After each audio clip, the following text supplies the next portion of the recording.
কাব্য, মোহাম্মদ আল মুসি ইসলাম তালুকদার। দেখো গর্জে উঠেছে বাংলাদেশ, তুমি কি শোনো সেইটা? জুলাইয়ের পথে পথে উত্তার ঢেউ, নয়া প্রতিশ্রুতির প্রতিধ্বনি বাজে প্রতিটি শিক্ষার্থীর হাত, হাজারো কণ্ঠে জেগেছে প্রতিবাদ। এরা সবাই ন্যায়ের খোঁজে প্রতীক, রক্তে মিশেছে স্বাধীনতার স্বপ্ন, বৈষম্যের অন্ধকার ঠেলে ছুটেছে তাদের শুদ্ধ সাধনা দীক্ষিত।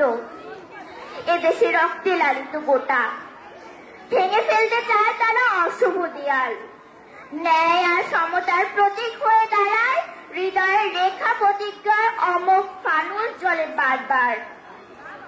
স্বৈরাচারের পদতলে ভেসে ওঠে অশ্রু বন্যা, প্রাণহানির মিছিলে ম্লান দেশের প্রভাত। কত তাজা প্রাণ, কত সূর্য সেখানেই নিভে যায়, তবু থামেনি কেউ, তাদের সংকল্প আকাশ ছুঁয়ে যায়। প্রধানমন্ত্রীর প্রাসাদ আজ খালি, তাকে তাড়িয়ে নিয়ে এসেছে জনগণের ক্রোধ।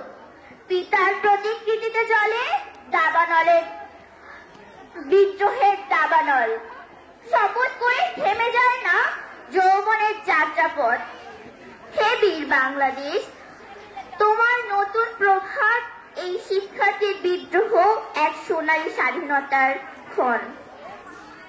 এখানে মাটির গন্ধে খুঁজে পাওয়া যায় সত্য, নতুন ইতিহাসের কাব্য, মুক্তির অমোঘ স্বর। ধন্যবাদ সবাইকে।